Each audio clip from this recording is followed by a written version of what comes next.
બોરના પરમાણુ નમૂનાની કેટલીક મર્યાદાઓ ને બધી આપણે વાત કરી હતી બેટા.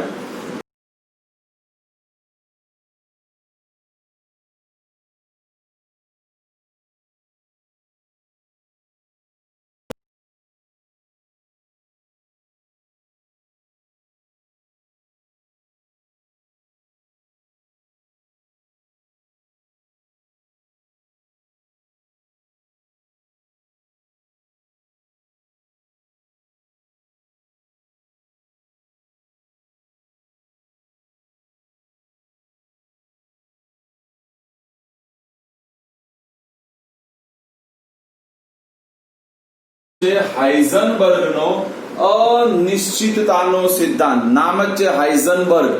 નામ યાદ રાખીશું. શું નામ છે બેટા? હાઇઝનબર્ગ. ભણવું છે બેટા. હાઇઝનબર્ગનો અનિશ્ચિતતાનો સિદ્ધાંત જણાવો. તો હાઇઝનબર્ગે બેટા અનિશ્ચિતતાનો સિદ્ધાંત ઈસવીસન યાદ રાખીશું બેટા. કઈ સાલમાં? પહેલી સાલ યાદ રાખો. ચલો દ બ્રુગલીની સાલ બધાને યાદ છે. દ બ્રુગલી માટે આપણે ભણ્યા હતા બેટા 1924 માં. કઈ સાલમાં બેટા? 1924 માં. અને હાઇઝનબર્ગે આપણને આ સિદ્ધાંત આપ્યો છે એમાં દીકરાઓ 1927 માં. કઈ સાલમાં બેટા? 1927 માં. કઈ સાલમાં આપે બેટા? 1927. એટલે પહેલું નામ લખવાનું કે હાઇઝનબર્ગે અનિશ્ચિતતાનો સિદ્ધાંત ઈસવીસન 1927 માં રજૂ કર્યો. કઈ સાલમાં રજૂ કર્યો બેટા? 1927 માં. જો નિયમ કયો હતો બેટા? તો નિયમ સમજવાનો છે કે ઇલેક્ટ્રોનનું એક જ સમયે, એટલે બેટા જો આપણે એવી વાત કરી છે બેટા કે આપણે કોઈ પણ પદાર્થ હોય એમાં જે ઇલેક્ટ્રોન છે, ઇલેક્ટ્રોનનું એક જ સમયે ચોક્કસ સ્થાન અને વેગમાન માપી શકાતું નથી. એટલે જો બેટા આવું લખ્યું છે ઇલેક્ટ્રોન માટે કાં તો ઇલેક્ટ્રોનનું એક જ સમયે ચોક્કસ સ્થાન અને વેગમાન બંને એક સાથે માપી શકાતું નથી. આનો મતલબ શું થાય એમાં દીકરાઓ સમજો કે આપણે ઇલેક્ટ્રોન લઈએ, જો એનું આપણે સ્થાન માપવા જઈએ તો વેગમાન અથવા વેગમાં વેરિએશન આવે અને વેગમાન ચોક્કસ માપવા જઈએ તો એનું સ્થાન ના માપી શકાય. એટલે એનો મતલબ બંનેમાંથી કોઈ એક જ ચોક્કસ માપી શકાય. કાં તો સ્થાન માપાય કાં તો વેગમાન માપી શકાય. ચલો બધાએ બોલવાનું છે. હાઇઝનબર્ગે અનિશ્ચિતતાનો સિદ્ધાંત કઈ સાલમાં રજૂ કર્યો બેટા? 1927 માં. કઈ સાલમાં બેટા? 1927. નિયમ કયો હતો બેટા? ઇલેક્ટ્રોનનું એક જ સમયે ચોક્કસ સ્થાન અને વેગમાન બંને એક સાથે માપી શકાતું નથી. ચલો બોલો બધા. શું આવશે બેટા? બોલો. ઇલેક્ટ્રોનનું એક જ સમયે ચોક્કસ સ્થાન અને વેગમાન બંને એક સાથે માપી શકાતું. હા, જુદા જુદા તમે એકલું વેગમાન માપવા જો તો માપી શકાય, એકલું સ્થાન માપવા જો તો માપી શકાય, પણ બંને એક સાથે માપવું હોય તો શક્ય નથી. ખબર પડી? એટલા માટે નામ આપ્યું અનિશ્ચિતતા. એટલે જો સ્થાનમાં તમે નિશ્ચિતતા માપવા જાઓ તો વેગમાનમાં અનિશ્ચિતતા આવે અને વેગમાનમાં નિશ્ચિતતા માપવા જાઓ તો શામાં આવે બેટા? સ્થાનમાં અનિશ્ચિતતા આવે. ખબર પડી કે ના પડી માં દીકરાઓ? નિસર શું આવશે બેટા? બોલો. નિયમ કોને આપે બેટા? ઈસવીસન 1927 માં હાઇઝનબર્ગે રજૂ કર્યો. નિયમ શું હતો બેટા? કે ઇલેક્ટ્રોનનું એક જ સમયે ચોક્કસ સ્થાન અને ચોક્કસ વેગમાન બંને એક સાથે માપી શકાતો નથી. ડન? દીકરાઓ શું સમજવું છે? જો બેટા સ્થાન માટે એને લીધો ડેલ્ટા એક્સ અને વેગમાન માટે લેવાય બેટા ડેલ્ટા પી. શું લેવાય બેટા? સ્થાન માટે ડેલ્ટા એક્સ અને વેગમાન માટે આપણે શું લઈશું બેટા? ડેલ્ટા પી. એટલે એનો મતલબ શું? તો એને કીધું કે આપણે ડેલ્ટા એક્સ અને ડેલ્ટા પી તમે માપવા જાઓ તો આની વેલ્યુએશન કેટલી આવે?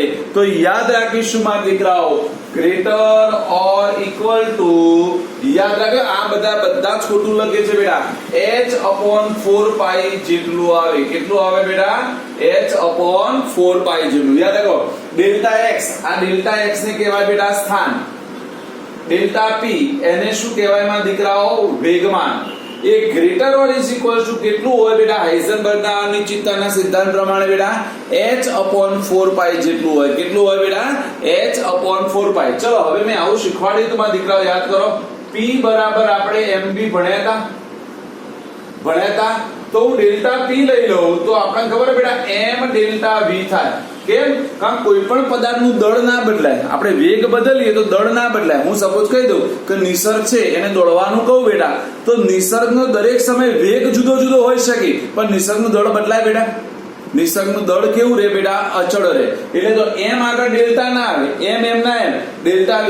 ચલો આ કિંમત અહીંયા મૂકું તો આવું થાય માં દીકરાઓ કે ડેલ્ટા x ઇન્ટુ શું થશે બેટા m delta v greater or is equals two h/4π થાય માં દીકરાઓ. ચલો m ને પહેલી બાજુ લઈ લો તો delta x into delta v greater or equal to h/4π m. જો બેટા આ ખાસ આપણે યાદ રાખીશું માં દીકરાઓ. ફરીથી કહું છું કે કેટલીક વખત તમને 4 અથવા 5 ગુણનો આ પ્રશ્ન પૂછાય છે. આમાં બહુ લાંબુ છે, સમજાવવા જવું છે. હું 3 સ્ટેપમાં આને સમજાવું છું. જો પહેલું આ એક સ્ટેપ છે, આના પછી બીજું સ્ટેપ અને છેલ્લે ત્રીજું સ્ટેપ આવશે. અને 5 માર્ક્સમાં કે તો તમારે છેલ્લી મર્યાદાઓ પણ લખવી પડશે. એટલે હું બધું સમજાવું છું, સમજી લો માં દીકરાઓ. ચલો પહેલો નિયમ કઈ સાલમાં રજૂ કર્યો માં દીકરાઓ? 1927માં. કઈ સાલમાં બેટા? 1927માં. શું નિયમ હતો બેટા? કે ઇલેક્ટ્રોનનું એક જ સમયે ચોક્કસ સ્થાન અને ચોક્કસ વેગમાન બંને એક સાથે માપી શકાતું નથી. શું આવશે બેટા? ઇલેક્ટ્રોનનું એક જ સમયે ચોક્કસ સ્થાન અને ચોક્કસ વેગમાન બંને એક સાથે માપી શકાતું નથી. તો સૂત્ર કયું હતું? ચલો સૂત્ર યાદ રાખો બેટા. Delta x into delta p greater or is equal two h/4π. શું આવશે? Delta x into delta p greater or is equal two h/4π. પણ p નો મતલબ શું થઈ જાય બેટા? બોલો m v થાય ને. વેગમાન બરાબર આપણે ભણ્યા હતા, યાદ છે? બે શબ્દો વેગમાન અને કોણીય વેગમાન. વેગમાન એટલે દળ ગુણ્યા વેગ અને કોણીય વેગમાન એટલે બેટા દળ ગુણ્યા વેગ ગુણ્યા ત્રિજ્યા. યાદ હોય તો જેને આપણે mvr કહેતા હતા. શું કહેતા બેટા? mvr કહેતા હતા. યાદ આવ્યું માં દીકરાઓ? યાદ આવ્યું? ચલો પણ આપણે ડેલ્ટા p લેવો હોય, તફાવત લેવો હોય તો m ના m v નો શું થઈ જાય? Delta v. મેં એની કિંમત મૂકી દીધી અને એમને છેદમાં લઈ. બોલો પહેલા આટલા સુધી બધાને આવડ્યું બેટા? આટલા સુધી આવડ્યું બધાને? યસ એનો યસ. જો બેટા હવે એને શું કીધું બેટા? કેમ આવું થાય? જો પેલા નીચે સમજાવવાનું છે. નીચેનું વાક્ય જે છે શું સમજાવવાનું છે કે જો બેટા આપણે ઇલેક્ટ્રોનનું સ્થાન જોવા જઈએ. ચલો મને આપણે ભણીને આવ્યા હતા કે ઇલેક્ટ્રોનનું સ્થાન જોવું હોય તો મારે ઇલેક્ટ્રોન માઇક્રોસ્કોપનો ઉપયોગ કરવો પડે. જે આપણે ભણ્યા હતા બે માઇક્રોસ્કોપની વાત કરીએ, સાદું અને ઇલેક્ટ્રોન. સાદું છે પ્રકાશના તરંગ સ્વભાવ પર આધાર રાખે અને ઇલેક્ટ્રોન માઇક્રોસ્કોપ એ ઇલેક્ટ્રોનના તરંગ સ્વભાવ પર આધાર રાખે. યાદ છે બેટા? સાદા કરતા ઇલેક્ટ્રોન માઇક્રોસ્કોપ 15 મિલિયન ગણું પ્રતિબિંબ મોટું આપે. કેટલું આપે બેટા? 15 મિલિયન ગણું. હવે સમજજો માં દીકરાઓ, હવે જે ડિટેલમાં સમજાવું છું. ચલો બધાનું ધ્યાન અહીંયા. હું જે એક્શન કરું છું દેખો બેટા કે અહીંયા માની લો ઇલેક્ટ્રોન છે, મારે એને જોવો છે તો આપણે અહીંયા ઇલેક્ટ્રોન માઇક્રોસ્કોપ મૂકવાના બેટા. તો આપણે ઇલેક્ટ્રોન માઇક્રોસ્કોપ મૂકીશું તો શું થશે બેટા? તો આપણે ઇલેક્ટ્રોનની નજીક, ઇલેક્ટ્રોન સૂક્ષ્મ છે, એને જોવો હોય તો મારે એટલો વધારે પ્રકાશની જરૂર પડે અને પ્રકાશ જેટલો વધારે આપે એટલે ઇલેક્ટ્રોનનું સ્થાન તો મળે પણ એનું શું બદલાઈ જાય? વેગ બદલાઈ જાય. કારણ કે આપણે ભણ્યા હતા કે પ્રકાશ એ સાદી ભાષામાં ઉર્જા થઈ જાય. શું થઈ જાય બેટા? ઉર્જા. અને ઇલેક્ટ્રોન ઉર્જા મેળવે તો ઇલેક્ટ્રોનનો વેગ શું થઈ જાય બેટા? બદલાઈ જાય. એટલે જો તમે સ્થાન માપવા જઈએ તો વેગ બદલાઈ જાય. વેગ બદલાય તો વેગમાન બદલાઈ જાય કે ના બદલાઈ જાય મારા દીકરાઓ? એ રીતે ઊંધું કે જો તમે વેગમાન માપવા જાઓ તો એનું સ્થાન ના માપી શકાય. એટલે બંનેમાંથી કોઈ એક જ માપી શકાય. એટલે આપણે નીચે લખવાનું બેટા. જો પહેલું શું લખવાનું? કોને નિયમ આપ્યો, કઈ સાલમાં આપ્યો? તો ઈસવીસન 1927માં હાઇઝનબર્ગે રજૂ કર્યો.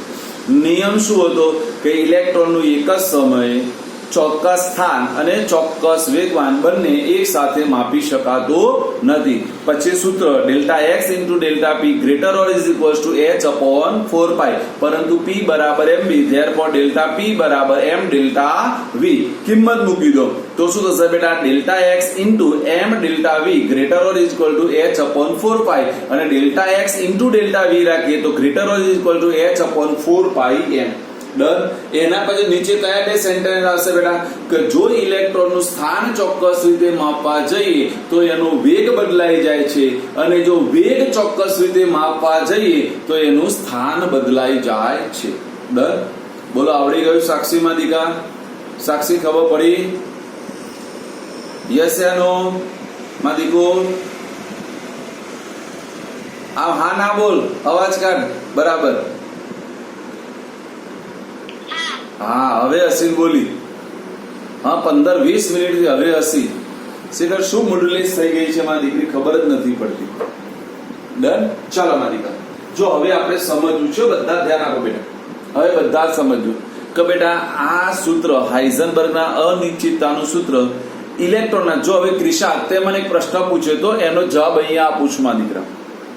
યાદ કરજો, સ્થૂળ પદાર્થ, સ્થૂળદર્શીય યાદ આવે છે? તે મને પૂછ્યો તો બેટા. હા, મને યાદ હોય. મેં ના કહ્યું તમે જ્યારે ગમે તે પૂછો મને ઓલ ટાઈમ યાદ રહેશે કે તમે શું પૂછ્યું હતું એમાં દીકરાઓ.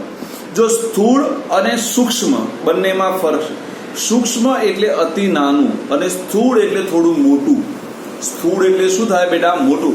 આપણે સ્થૂળ દળ ધરાવતા પદાર્થો કહેવાય, એટલે મોટું દળ ધરાવતા પદાર્થ. આપણે સૂક્ષ્મ દળ ધરાવતા પદાર્થો કહેવાઈએ નહીં. કહેવાઈએ નિશિતા? હા, આપણને એવું કે સૂક્ષ્મ દળ ધરાવે છે. ના, આ સાક્ષી બરાબર છે, હું તો કદાચ ના જાઉં.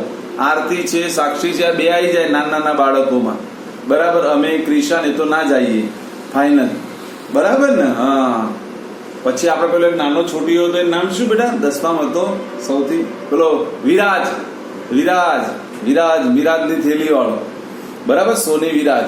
એટલે બેટા સમજવા જેવું છે મારા દીકરા. તો અહીંયા સમજજો બેટા. હવે મારે જે સમજાવવું છે તે, ચલો આ પહેલો ભાગ આવડી ગયો હાઇઝનબર્ગના અનિશ્ચિતતાના સિદ્ધાંતનો બેટા. પહેલો ભાગ નિસર્ગ ડન. નિસર્ગ યસ. જો નિસર્ગ છે ને એક્ટિવ વોઇસમાં ચાલતો હોય મારો ફટ લઈને, એક નિશિતા એક્ટિવ. હમણાં ત્યાં સાક્ષી પેસિવ થઈ ગઈ છે અને ક્રિશા થોડી પેસિવ થઈ ગઈ છે. ક્રિશા મૂડમાં નહીં હોતી. કેમ ક્રિશા આવું બેટા? સ્કૂલમાં એક્ઝામ બંને સારી ના ગઈ?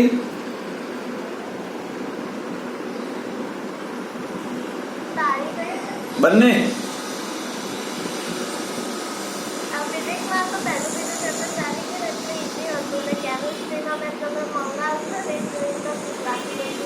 એ તો આપણે ચાલ્યું નતું એટલે બેટા.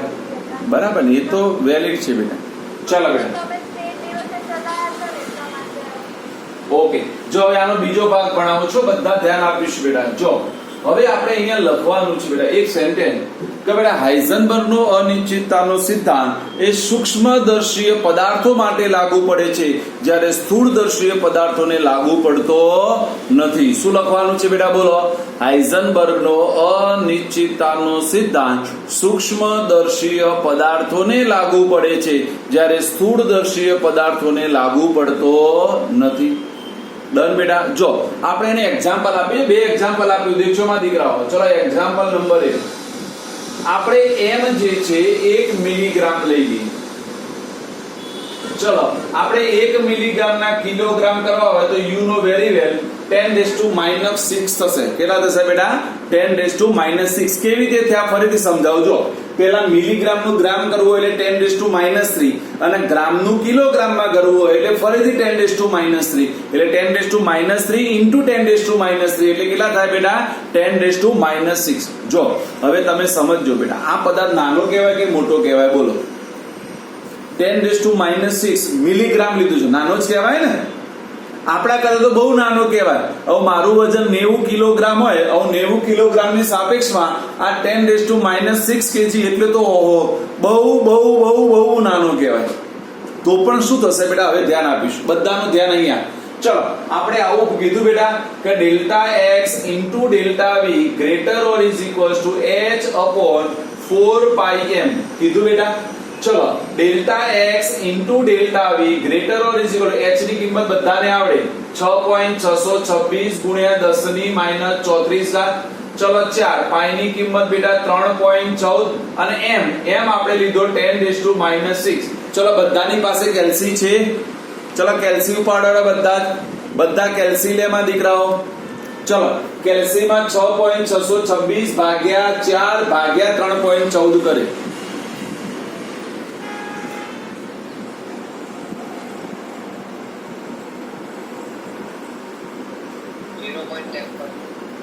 વ્યવસ્થિત કરજો બધા જ. શું કહેવાનું છે? 0.53 આવ્યું બધાને? 100% लॉक किया जाए तो जो बेटा delta x into delta v greater और इक्वल टू 0.53. चलो હવે બધા ધ્યાન આપો. ચલો આ ઘાતને હું ઉપર લઈ જાઉં, ધ્યાન આપજો. તો 10⁻6 થાય તો -34 વત્તા 6 કેટલા થશે બેટા? -28 થાય. તો એનો મતલબ 10⁻28 થયું કે ના થયું? ભાઈ ખબર પડી?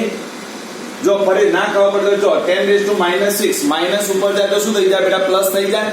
હવે -34 ગુણ્યા 10 ની 6 ઘાત એટલે આધાર સમાન, તો ઘાતોનો શું થાય બેટા? સરવાળો થાય. તો -34 વત્તા 6 એટલે કેટલા થશે બેટા? -28 થશે.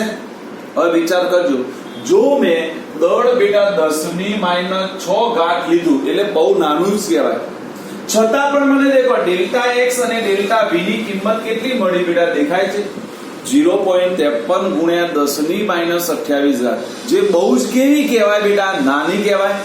બહુ જ કેવી કહેવાય? નાની, જેને આપણે અવગણી શકીએ. શું કરી શકીએ બેટા? અવગણી. એટલે એને શબ્દ વાપર્યો છે ન ગણને કહેવાય.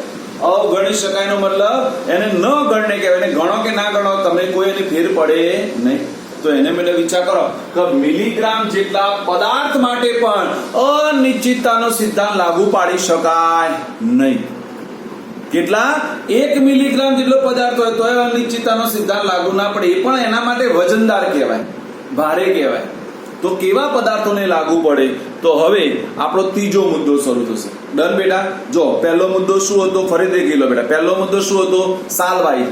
કઈ સાલ આવશે? ઈસવીસન 1927. શું આવશે બેટા? ચલો એના પછી નિયમ કયો? સોરી સૂત્ર delta x into delta p greater or is equal to h upon 4 પાઈ. પછી આપણે ડેલ્ટા p ની કિંમત મૂકવાની અને સૂત્ર છેલ્લું કયું લાવી દેવાનું બેટા?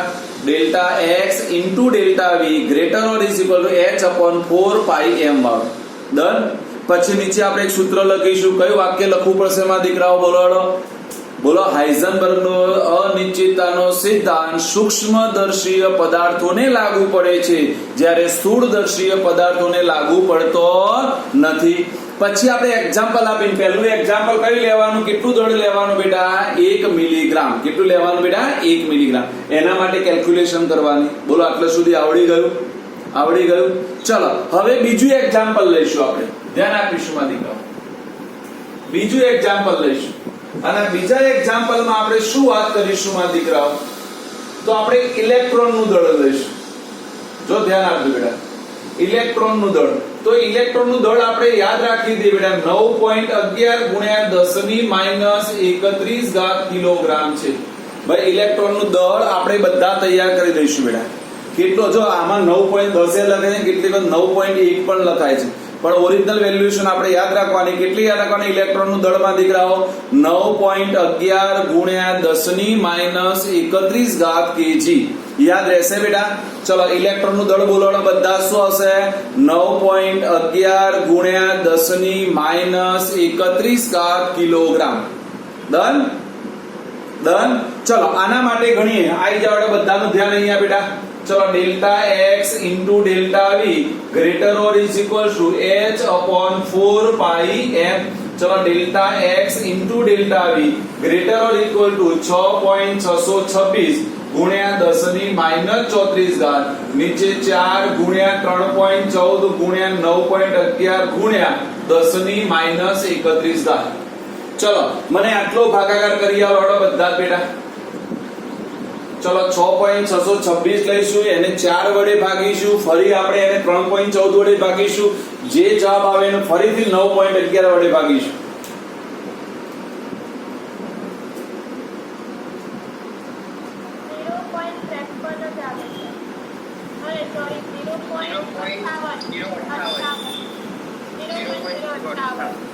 Zero point 058 done.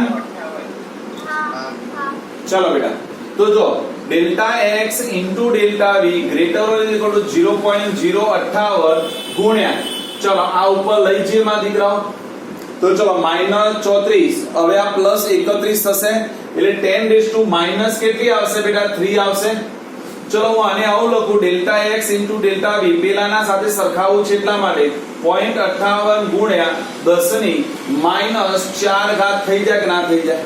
તો દેખો પેલામાં તમારું 0.53 ગુણ્યા 10 ની -28 ઘાત હતું, અહીંયા 0.58 ગુણ્યા 10 ની -4 ઘાત. તો વિચાર કરો તમે આટલું નાનું દળ લો છો ત્યારે જ આ ત્રુટિ માપી શકાય છે, નકર માપી શકાતી નથી. એટલા માટે કીધું કે ભાઈ હાઇઝનબર્ગનો સિદ્ધાંત સૂક્ષ્મદર્શીય પદાર્થોને લાગુ પડે. જો દેખાય છે કે જેનું બહુ સૂક્ષ્મદર છે, સ્થૂળદર્શીય પદાર્થોને લાગુ પડે એટલે 1 મિલીગ્રામને ના લાગુ પડે તો તમને મને તો લાગુ જ ના પડે માં દીકરાઓ. કારણ કે 1 મિલીગ્રામને જો લાગુ ના પડતું હોય તો તમારું મારું દળ તો ક્યાં રહ્યું બેટા. એટલા માટે સમજવાનું છે. બોલો ખબર પડી બધાને આટલા સુધી? ચલો આટલા સ્ટેપ આવડે એટલે 3 સ્ટેપ આવડી ગયા. કયા 3 સ્ટેપ આવડે ફરીથી યાદ રાખી એટલે આખો પ્રશ્ન તૈયાર થઈ જાય માં દીકરાઓ. ચલો પહેલો શું હશે બેટા? સાલ્વાઈ 1927. ચલો બીજો નિયમ શું હશે? ઇલેક્ટ્રોનનું એક જ સમયે ચોક્કસ સ્થાન અને ચોક્કસ વેગમાન બંને એક સાથે માપી શકાતું નથી. એના પછી delta x into delta P greater or equals to h/4π. પછી સૂત્ર સાબિત કરવાનું. પછી બીજામાં નીચે એક વાક્ય લખવાનું કે હાઇઝનબર્ગનો અનિશ્ચિતતાનો સિદ્ધાંત સૂક્ષ્મદર્શીય પદાર્થોને લાગુ પડે છે જ્યારે સ્થૂળદર્શીય પદાર્થોને લાગુ પડતો નથી. પછી એક્ઝામ્પલ 1 આપવાનું, 1 મિલીગ્રામ લઈ ગણવાનું. એક્ઝામ્પલ 2 આપવાનું જેમાં ઇલેક્ટ્રોનનું દળ લઈ ગણવાનું. ચલો ઇલેક્ટ્રોનનું દળ કેટલું લેવાનું માં દીકરાઓ? બોલો બધાને આવડી ગયું? કેટલું લેવાનું બેટા? 9.11 ગુણ્યા 10 ની -31 ઘાત. બોલો આવડી ગયું? અને હવે જો આ પ્રશ્ન 5 ગુણમાં માગે ને આવો પૂછે, જો સમજ આટલું માગે તો હવે આગળ જવાનું કે હાઇઝનબર્ગનો અનિશ્ચિતતાનો સિદ્ધાંત જણાવી તેની મર્યાદાઓ જણાવો. તો પછી એક વાક્ય એડ કરવાનું છે, નહીં તો ન કે તો આટલા સુધી મૂકી અને શોધો. જો એની મર્યાદા નીચે આપેલી છે, દેખાય છે? એક વાક્ય લખેલું છે કે ઇલેક્ટ્રોનના સ્થાન અને વેગમાન ચોક્કસ નિવેદનોને બદલે આપેલ સ્થાન અને વેગમાન માટે સંભાવના નિવેદિત કરવી પડે છે. એટલે એનો મતલબ આપણે કોઈ જગ્યાએ વેગમાન શબ્દ નહીં વાપરીએ, બધી જગ્યાએ દેખ્યું બેટા વેગ શબ્દ વાપરીએ. જો આગળ પણ વાક્ય લખ્યું, શું વાક્ય લખ્યું કે ઇલેક્ટ્રોનનું સ્થાન માપવા જઈએ તો એનો વેગ બદલાઈ જાય છે અને વેગ માપવા જઈએ તો સ્થાન બદલે. આપણે વેગમાન શબ્દ નહીં વાપરતા. કેમ? કારણ કે ઇલેક્ટ્રોનનું દળ કમ્પલસરી કેટલું રહેવાનું બેટા? બોલો ઇલેક્ટ્રોનનું દળ તો એમ જ રહેવાનું કે નહીં રહેવાનું? એ તો કદી બદલાવાનું નથી. એનો મતલબ વી બદલાઈ જાય, વી બદલાય તો તમારું વેગમાન બદલાઈ જાય કે ના બદલાઈ જાય? એટલે વેગમાન કોના ઉપર આધાર રાખે બેટા? તો એના વેગ ઉપર આધાર રાખે. કોના ઉપર બેટા? વેગ. એના દળ ઉપર આધાર રાખે નહીં. કારણ દળ તો કેવું હોય બેટા? એનું એ જ રહે દળ. એટલા માટે આ શબ્દ વાપરે છે. નકા કેટલાકને આ વાક્યનું અર્થઘટન ખબર પડતી નથી. બોલો આવડી ગયું માં દીકરાઓ? બોલો હાઇઝનબર્ગનો અનિશ્ચિતતાનો સિદ્ધાંત રેડી? તૈયાર કરવા જેવું જ નથી, બધાને આવડી ગયું. હમણાં કીધું ને લખવા બેસી જાઓ તો બેસી જાઓ, ના બેસી જાઓ? લખી આલો માના દીકરાઓ બધા જ. ઓકે ચલો એના પછી બોરના પરમાણુ નમૂનાની નિષ્ફળતાઓ.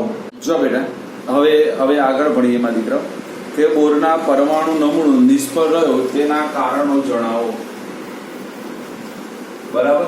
કે ભાઈ બોરનો પરમાણુ નમૂનો નિષ્ફળ કેમ રહ્યો, એનું કારણ શું હતું? તો જો એના 3 કારણો હતા બેટા.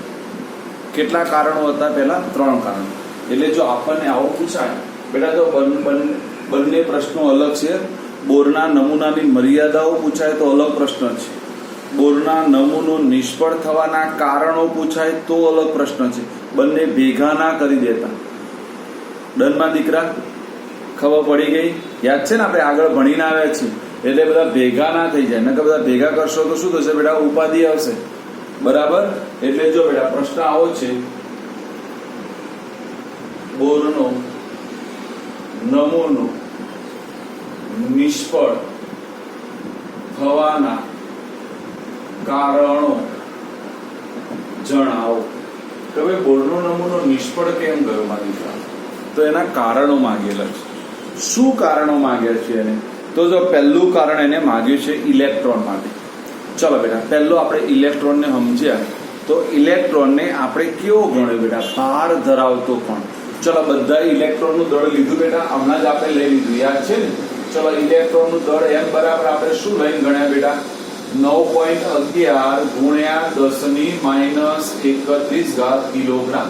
એટલે ચલો, આપણે ઇલેક્ટ્રોનનું દળ લીધું કે ના લીધું બેટા? ભલે નાનું હતું પણ ગણતરીમાં તો આપણે ઇલેક્ટ્રોનના દળને લીધું કે ના લીધું? લીધું. જો ઇલેક્ટ્રોનના દળને ગણતરીમાં લઈએ તો એના બંને સ્વરૂપોને ધ્યાનમાં લેવા પડે. એટલે તરંગ સ્વરૂપને પણ લઈને ગણવું પડે અને કણ સ્વરૂપને લઈને પણ ગણવું પડે. જ્યારે અહીંયા ઇલેક્ટ્રોનના તરંગ સ્વરૂપને ગણતરીમાં લેવામાં આવતું નથી. ફરીથી કહું છું, ધ્યાન આપજો બેટા, સમજવા જોશે કે બેટા આપણે બોરના નમૂનામાં ઇલેક્ટ્રોનને ભાર ધરાવતો કણ કીધો અને ભાર ધરાવતો કણ કીધો હોય તો એને તરંગ સ્વરૂપ પણ હોય એટલે તરંગ સ્વરૂપને પણ ગણતરીમાં લેવું પડે. જ્યારે અહીંયા આપણે ઇલેક્ટ્રોનના તરંગ સ્વરૂપને ગણતરીમાં લેતા નથી. ક્રિશા, ખબર પડી ગઈ? ચલો, પહેલી શું મર્યાદા આવશે એમાં દીકરાઓ? નિષ્ફળતાનું પહેલું કારણ કે ઇલેક્ટ્રોન ભાર ધરાવતો કણ આપણે શું કર્યો બેટા? ગણ્યો છે. હવે ભાર ધરાવતો કણ ગણ્યો હોય તો એના તરંગ પ્રકૃતિને પણ ધ્યાનમાં લેવી પડે. જ્યારે અહીંયા બોરના નમૂનામાં શું નથી લીધું બેટા? બોલો. ઇલેક્ટ્રોનની તરંગ પ્રકૃતિને ધ્યાનમાં લીધેલ નથી. આવડી ગયું? ચલો, બધા જ આપણે બોલીશું એટલે તૈયાર થઈ જાય બેટા. શું આવશે બેટા? બોલો. બધાને આવડી જવું છે મારા દીકરાઓ કે બેટા બોરના પરમાણુ નમૂનામાં ઇલેક્ટ્રોન ભાર ધરાવતો કણ હતો પરંતુ તેની તરંગ પ્રકૃતિને ધ્યાનમાં લીધેલ નથી. ડન? શું આવશે બેટા? બોલો. બોરના પરમાણુ નમૂનામાં ઇલેક્ટ્રોન ભાર ધરાવતો કણ હતો પરંતુ તેની તરંગ પ્રકૃતિને ધ્યાનમાં લીધેલ નથી. નિશિતા, બોલો માં દીકા. બોરના પરમાણ્વીય નમૂનામાં ઇલેક્ટ્રોન ભાર દર્શાવતો કણ હતો પરંતુ તેના તરંગ સ્વરૂપને ધ્યાનમાં લીધેલ નથી. ઓકે, ચલો, આવડી ગઈ. જો બીજી, ચલો હવે બીજામાં દેખો કે બોરના નમૂનામાં ઇલેક્ટ્રોનને આપણે નિશ્ચિત કક્ષામાં ફરતો ગણવામાં આવ્યો. કીધું ને? તો એના માટે આપણે ગણતરી એ કરી કે ભાઈ ચલો એની ત્રિજ્યા શોધવી હોય તો સૂત્ર કયું યાદ આવે છે? ત્રિજ્યા માટેનો Rn બરાબર n²a0/z. યાદ છે ને? કદની ત્રિજ્યા શોધવી હોય તો Rn બરાબર n²a0/z. એટલે એનો મતલબ કે બોરના પરમાણુ નમૂનામાં ઇલેક્ટ્રોનને ચોક્કસ કક્ષામાં ગણવામાં આવ્યો. જો કોઈ પણ ઇલેક્ટ્રોન ચોક્કસ કક્ષામાં હોય તો એની બે વસ્તુ ચોક્કસ હોવી જોઈએ. એનું સ્થાન ચોક્કસ હોવું જોઈએ અને એનું વેગ એટલે વેગમાન ચોક્કસ હોવું જોઈએ. બંને એક સાથે ચોક્કસ માપી શકાય. ચલો, પણ હાઇઝનબર્ગે શું કીધું કે ભાઈ ઇલેક્ટ્રોનનું તમે સ્થાન માપવા જાઓ તો વેગમાન નથી માપી શકાતું અને વેગમાન માપવા જાઓ તો સ્થાન નથી એટલે એના સાપેક્ષમાં એ શું બતાવે? વિરોધાભાસ બતાવે. બંને એકબીજા કેવા બતાવે બેટા? ઓપોઝ બતાવે. એટલે આ બીજી મર્યાદા હતી. હમણાં બોલાઈશો, ગમે તેનો વારો પાડીશ કે જો બેટા બોરના પરમાણુ નમૂનામાં ઇલેક્ટ્રોન ચોક્કસ કક્ષામાં ફરતો ગણવામાં આવે છે. પહેલું વાક્ય બોલવાનું. બોરના પરમાણુ નમૂનામાં ઇલેક્ટ્રોનને ચોક્કસ કક્ષામાં ફરતો ગણવામાં આવે છે માટે તેનું સ્થાન અને વેગમાન બંને એક જ સમયે ચોક્કસ હોવું જોઈએ. પરંતુ હાઇઝનબર્ગના અનિશ્ચિતતાના સિદ્ધાંત સાથે તે વિરોધાભાસ દર્શાવે છે. બોલો, આવડી જાય કે ના આવડી જાય? શું બોલવાનું? બોલો. બોરના પરમાણુ નમૂનામાં ઇલેક્ટ્રોન ચોક્કસ કક્ષામાં ફરતો ગણવામાં આવે છે. શું છે? બોરના પરમાણુ નમૂનામાં ઇલેક્ટ્રોનને ચોક્કસ કક્ષામાં ફરતો ગણવામાં આવે છે માટે તેને ચોક્કસ સ્થાન અને ચોક્કસ વેગમાન હોવું એક જ સમયે જરૂરી છે. જે હાઇઝનબર્ગના અનિશ્ચિતતાના સિદ્ધાંત સાથે શું દર્શાવે છે બેટા? વિરોધાભાસ દર્શાવે છે. બોલો ક્રિશામાં દીકરા. બોરના પરમાણુ નમૂના પ્રમાણે ઇલેક્ટ્રોન એ ચોક્કસ કક્ષામાં ભ્રમણ કરે છે, તેથી તેને ચોક્કસ સ્થાન અને વિદ્યમાન હોવું જરૂરી છે. એક જ સમય, આ શબ્દ ખાસ લખવાનો બેટા, એક જ સમય. એક શબ્દ ભૂલી ગઈ, એક જ સમય ચોક્કસ સ્થાન અને વેગમાન હોવું જરૂરી છે બેટા. હા, એક જ સમયે ચોક્કસ સ્થાન અને વેગમાન હોવું જરૂરી છે, જે હાઇઝનબર્ગના નિયમ મુજબ વિરોધાભાસ દર્શાવે છે. ડન. ચલો નિસર્ગ બોલો બેટા.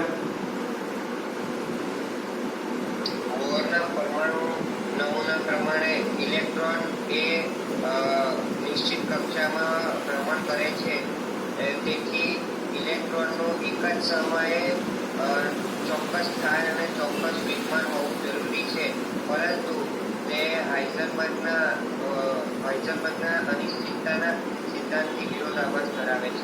ડન. બોલો, ખબર પડી ગઈ બધાને બેટા? બોરનો હાઇડ્રોજન પરમાણુનો નમૂનો યાદ રાખજો. હવે જોરદાર, આ એના કરતા જોરદાર.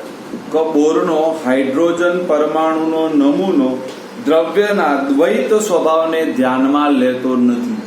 યાદ રાખજો, બોરનો હાઇડ્રોજન પરમાણુનો નમૂનો દ્રવ્યના દ્વૈત સ્વભાવને ધ્યાનમાં લેતો નથી. પણ આપણે તો એવું બને કે ભાઈ હાઇઝનબર્ગ છે એ તો દ્વૈત સ્વભાવને ધ્યાનમાં લે, કણ સ્વભાવને પણ ધ્યાનમાં લે અને તરંગ સ્વભાવને પણ ધ્યાનમાં લે. તો એનો મતલબ એ પણ એનાથી કયું થયું બેટા? બોલો, વિરોધાભાસ થયું કે ના થયું બેટા? હા, તો ચલો શું આવશે? બોરનો હાઇડ્રોજન પરમાણુ નમૂનો દ્રવ્યના દ્વૈત સ્વભાવને ધ્યાનમાં લેતો નથી, પરંતુ હાઇઝનબર્ગનો અનિશ્ચિતતાનો સિદ્ધાંત શું આવશે? દ્વૈત સ્વભાવને ધ્યાનમાં લે છે, માટે તે પણ શું દર્શાવે છે બેટા? વિરોધાભાસ દર્શાવે છે. તે પણ શું દર્શાવે છે બેટા? વિરોધાભાસ. પડી ખબર? ફરીથી બોલું છું. શું આવશે બેટા? બોરનો હાઇડ્રોજન પરમાણુનો નમૂનો દ્રવ્યના દ્વૈત સ્વભાવને ધ્યાનમાં લેતો નથી, જ્યારે હાઇઝનબર્ગનો અનિશ્ચિતતાનો સિદ્ધાંત દ્રવ્યના કયા સ્વભાવને ધ્યાનમાં લે છે બેટા? દ્વૈત સ્વભાવને ધ્યાનમાં લે છે, માટે તે પણ શું દર્શાવે છે? વિરોધાભાસ. માટે બોરનો પરમાણુ નમૂનો હાઇડ્રોજન સિવાય બીજા કોઈને લાગુ પાડી શકાય નહીં. ફક્ત કોને લાગુ પડી શકાય બેટા? હાઇડ્રોજનને. બીજાને કોઈને લાગુ પડી શકાય નહીં. બોલો, આવડી ગયું? ચાલો, તો આપણે ત્રણને શોર્ટમાં બોલવું હોય તો શું બોલાય એના દીકરો? ત્રણે ત્રણને બેટા જો ધ્યાન આપજો. ત્રણે ત્રણમાં યાદ રાખવાની પદ્ધતિઓ ધ્યાન આપજો, એટલે આપણને આવડી જાય. ચલો, નંબર 1. ચલો, ઇલેક્ટ્રોનને આપણે શું ગણ્યું બેટા? બોલો, ઇલેક્ટ્રોનને ભાર દર્શાવતો કણ ગણે બેટા? દર્શાવતો કણ ગણે. તો ઇલેક્ટ્રોનને ભાર દર્શાવતો કણ ગણ્યો હોય તો એની તરંગ પ્રકૃતિને ધ્યાનમાં લેવી પડે, પણ એને તરંગ પ્રકૃતિને ધ્યાનમાં ન લીધી. આ પહેલું. બોલો, ખબર પડી ગઈ? પહેલું શું આવશે એમાં દીકરાઓ? ખબર પડી ગઈ કે ભાઈ ઇલેક્ટ્રોન ભાર દર્શાવતો કણ હોવાથી કરાવતો કણ છે, પરંતુ તરંગ પ્રકૃતિને બોરે ધ્યાનમાં લીધી નથી. યાદ આવી? અને યાદ રાખવાની પદ્ધતિ લખું શોર્ટમાં. ડન. પછી આપણે સ્ક્રીનશોટ પાડીએ છીએ દર વખતે. ખબર ને, હું પ્રશ્નોનું શોર્ટ લખું છું બેટા. બધા પ્રશ્નોનું શોર્ટ મેં લખ્યું છે. ચલો, નંબર 2. નંબર 2 માં તો મસ્તી કહી દીધું કે બેટા ઇલેક્ટ્રોન એને શામાં કીધો બેટા? કક્ષામાં ફરે છે. અને કક્ષામાં ફરે છે તો એક જ સમય શું હોવું જોઈએ? બોલો બેટા? ચોક્કસ સ્થાન અને વેગમાન હોવું જોઈએ, જે હાઇઝનબર્ગના અનિશ્ચિતતાના સિદ્ધાંતનો શું છે બેટા? બોલો, વિરોધાભાસ. શું છે બેટા? વિરોધાભાસ છે. ત્રીજામાં એને શું કીધું બેટા? ત્રીજામાં જોરદાર કીધું કે બેટા બોરનો હાઇડ્રોજન પરમાણુ નમૂનો દ્રવ્યના દ્વૈત સ્વભાવને ગણતો નથી. એ દ્રવ્ય દ્વૈત સ્વભાવતા એવું ગણતો નથી, પરંતુ હાઇઝનબર્ગનો અનિશ્ચિતતાનો સિદ્ધાંત એને દ્વૈત સ્વભાવ ગણે છે, માટે પણ એ શું દર્શાવે બેટા? વિરોધાભાસ. એટલે એને કીધું કે ભાઈ હાઇડ્રોજન પરમાણુ સિવાય બીજાને લાગુ પાડી ન શકાય. આ યાદ રાખવાની પદ્ધતિ. બોલો આવડી ગયું ના આવડી ગયું? હવે જો બે આપણે એમસીક્યુ દેખવા છે. બે એમસીક્યુ એટલે શું? જો આપણે દ્રવ્યના દ્વૈત સ્વભાવને ધ્યાનમાં લઈએ તો વિજ્ઞાનની એવી શાખાને યાદ રાખીશું બેટા કે વિજ્ઞાનની જે શાખામાં દ્રવ્યના દ્વૈત વક્રોને ધ્યાનમાં લેવામાં આવે છે તેને ક્વોન્ટમ યંત્રશાસ્ત્ર કહે છે. યાદ રાખીશું. વિજ્ઞાનની જે શાખામાં, હમણાં કોઈને બોલાવીશું, બધાને આવડવું જોઈએ. વિજ્ઞાનની જે શાખામાં દ્રવ્યના દ્વૈત વર્તણૂકને ધ્યાનમાં લેવામાં આવે છે તેને ક્વોન્ટમ યંત્રશાસ્ત્ર કહે છે. આવડી જાય એવું છે. શું આવશે? વિજ્ઞાનની જે શાખામાં દ્રવ્યના દ્વૈત વર્તણૂકને ધ્યાનમાં લેવામાં આવે છે તેને ક્વોન્ટમ યંત્રશાસ્ત્ર કહે છે. આરતી બોલો બેટા.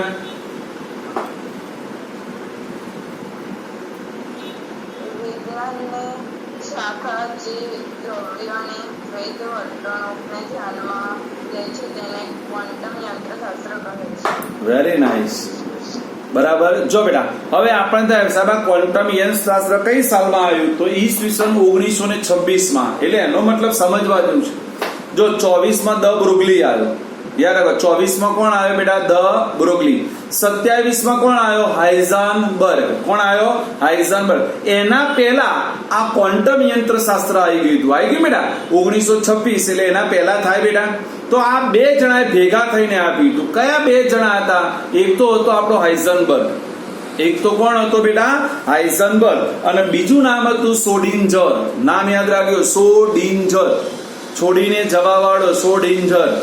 બરાબર ને? નામ યાદ રાખીજો. શું યાદ રાખીજો? ક્રિશા હસી લીધું.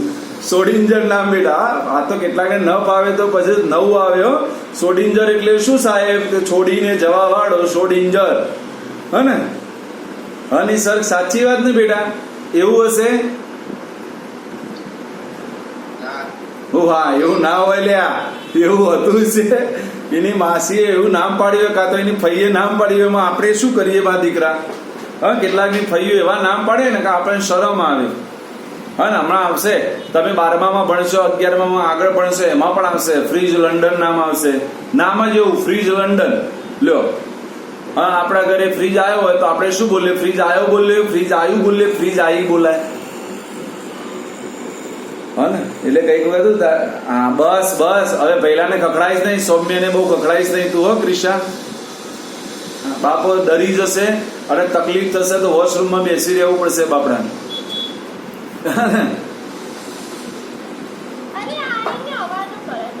તા પપ્પાને કહી દેતા મમ્મીને હાથ તો. હો ને? ચાલો બેટા, હવે મારે ભણવું છે. પરીક્ષામાં ખાલી જો તમે બધા નસીબદાર કેવા છો તો સોડિન્જર સમીકરણ ખાલી તમારે યાદ રાખવાનું છે. અમે ભણતા ત્યારે આ સોડિન્જર સમીકરણ તારવવાની સાબિતી આવતી હતી અને મને યાદ છે કે 2.5 પેજનો પ્રશ્ન હતો. તમે બધા નસીબદાર છો કે એક જ લાઈનમાં સોડિન્જર સમીકરણ ખાલી તૈયાર કરી દેવાનું એટલે પૂરું.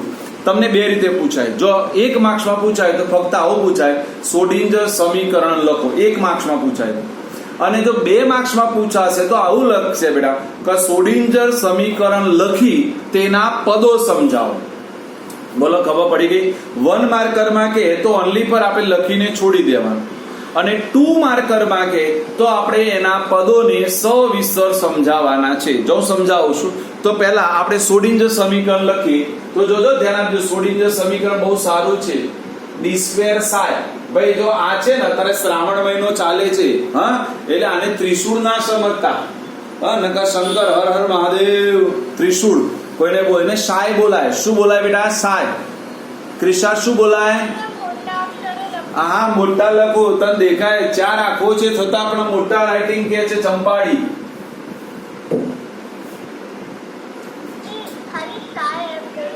આ લે. Done done. ચલો, d² psi by dx² plus d² psi by dy² plus d² psi by dz². બોલો, આટલું તો બધાને આવડે. આવડે કે ના આવડે? ચલો આટલા સુધી પહેલા બોલો બધા શું આવશે D square psi by dx square plus D square psi by dy square plus D square psi by dz square plus હજુ પણ પ્લસ આવશે બેટા પ્લસ શું આવશે બેટા 8 pi square m by h યાદ રાખજો plus 8 pi square m by h square બ્રેકેટમાં e માઈનસ v યાદ રાખો બ્રેકેટમાં e minus v into psi બરાબર 0 એક માર્ક્સ વસૂલ છે આનો એક માર્ક્સ વસૂલ છે હા ને કારણ કે દેખો સારું એવું લાંબુ છે વિચાર કરો સાબિત કરવાનું નથી નકર ઊંચા નીકળી જાય બરાબર ચલો બધા બોલીએ માં દીકરાઓ શું હશે બોલો D square psi by dx square plus D square psi by dy square plus D square psi by dz square plus 8 pi square m by h square બ્રેકેટમાં e minus v psi is equals to 0 તૈયાર થઈ ગયું બોલો નિશિતા બોલો બેટા જોયા વગર નિશિતા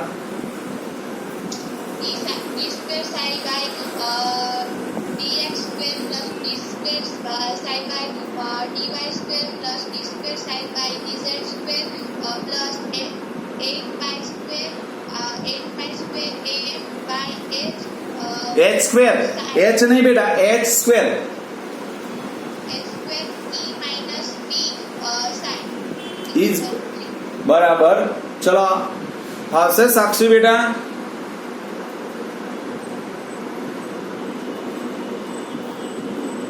चलो निसर्ग बोलो बेटा D square sine by dx square plus d square sine by dy square plus d square sine by dz square plus 8 pi square m upon h square कौंस में e minus v sine equals to 0 बोलो बेटा क्रिशा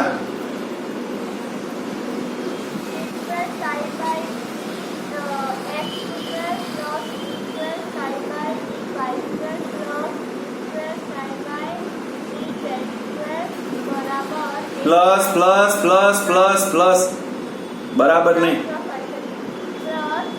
8 pi square m by h square कૌંસમાં e minus v કૌંસ પૂરો પછી થાય બરાબર 0 ઓકે ચલો આવડી ગયું બધાને બેટા જો હવે આપણે અર્થઘટન કે બેટા x y z એ શું છે જો બેટા આપણે જે આ વાત કરી બેટા x y z તો બેટા આપણે બધાને ખબર કે આપણી કોઈ પણ ઇલેક્ટ્રોન હશે એ 3 ડાયમેન્શન આકૃતિ ધરાવે એટલે એનો મતલબ x અક્ષ પણ હોય y અક્ષ પણ હોય અને z અક્ષ પણ હોય બરાબર એટલે ખાલી ભૌમિતિક નિર્દેશકો એટલા જો પહેલી લાઈનમાં લખેલું છે જ્યાં x y z પરમાણુ ઇલેક્ટ્રોનના સ્થાન દર્શાવતા કાર્ટેશિયન નિર્દેશાંકો છે કાર્ટેશિયન એટલે x અક્ષ ઉપર y અક્ષ ઉપર અને z અક્ષ આપણે હમણાં આકૃતિ દોરીશું હા મેં આપણે આકારની વાત કરી હતી યાદ છે કઈ કક્ષકોનો આકાર દોર્યો તો આપણે યાદ હતો કે S કક્ષક ગોળાકાર હોય P કક્ષક ડંબેલ આકારની હોય D કક્ષક ડબલ ડંબેલ આકારની હોય ત્યાં આપણે x y z દોરી હતી યાદ હોય તો બેટા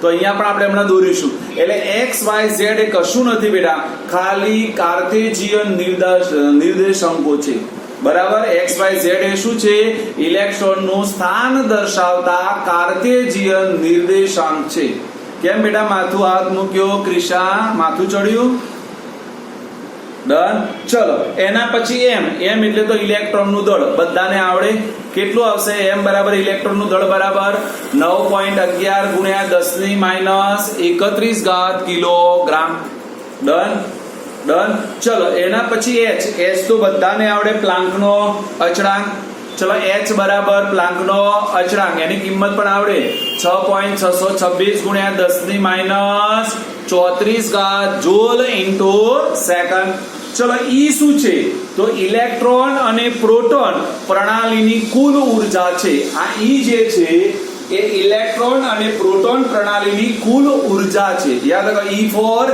ઇલેક્ટ્રોન અને પ્રોટોન પ્રણાલીની કુલ ઊર્જા છે V સ્થિતિજ ઊર્જા છે V એ શું છે બેટા સ્થિતિજ ઉર્જા છે. કઈ છે? V એ સ્થિતિજ ઉર્જા. ચલો આટલા સુધી આવડી ગયું.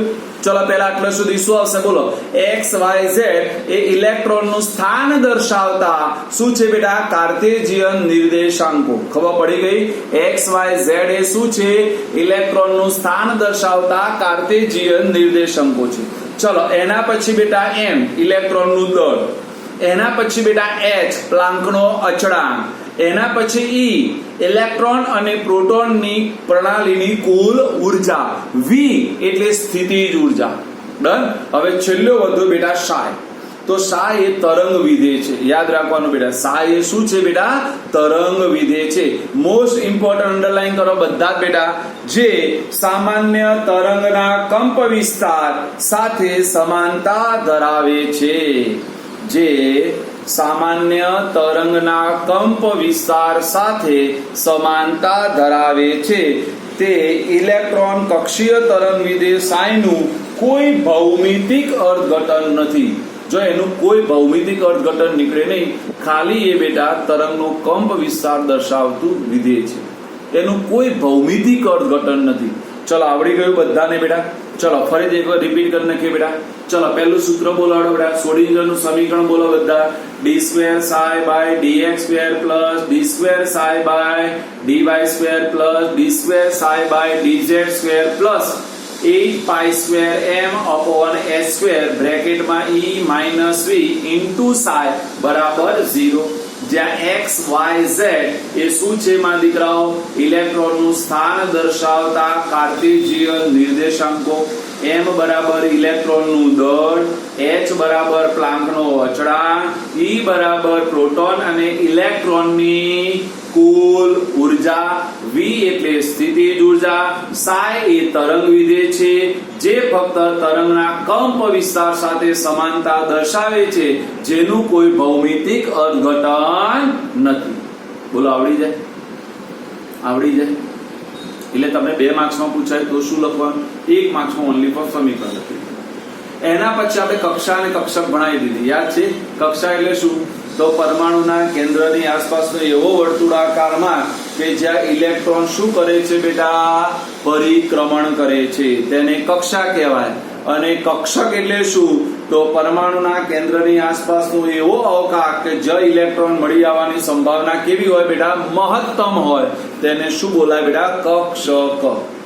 બોલો આવડી ગયું કે ના આવડી ગયું? 100%. ડન. આટલો